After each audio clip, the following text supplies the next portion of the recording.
Hi there, this is Nick doing an off-topic video, primarily because I feel like it. I've been trying to struggle with the idea of how to make puffed rice at home. One of the reasons is I'm on this rather restricted, uh, you know, low gluten or gluten-free diet, and so breakfasts are very expensive. If I was to buy like a bag of muesli for a gluten-free diet, it costs a lot of money. So something like 1/3 of my weekly shop is taken up by breakfast. So if I can cut down the cost of that, that would be cool. So I decided to try and learn how to puff rice at home. The first method I had a look at was you take the rice, you soak it in hot water for a period of 1 hour, then you take it out and you basically just shove it in a hot frying pan with a touch of oil on the bottom.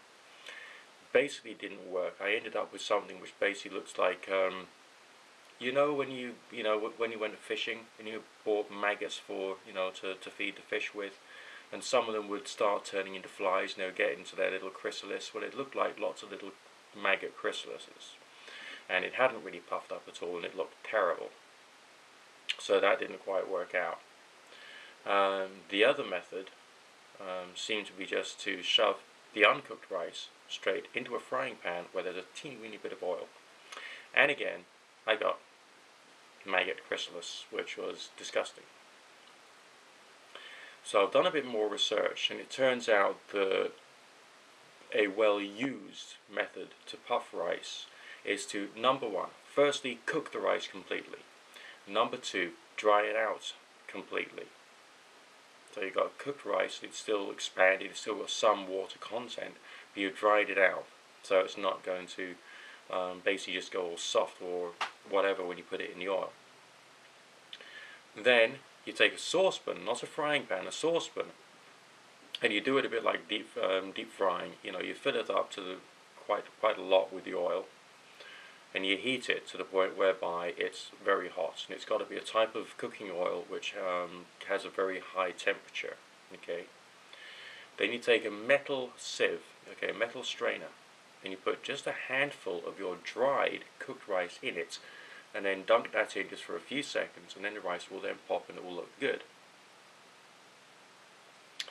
Okay, so I'm going to have a quick go. Well, it's not going to be a quick go. I cooked some rice last night. I've laid it all out flat on a piece of tin foil. And the reason I chose to use tin foil was because I didn't want any of the sticky starch getting into, let's say, kitchen roll, and for that to end up as part of the meal. Whether kitchen roll would actually, do that and end up stuck in the rice, I don't know. But either way, I'm trying it on tin foil, and I'm going to leave it out there for about 48 hours until it's all nice and dry. I think it'll take 48 hours, I don't actually know. And then I'm going to see whether I can pop myself some rice.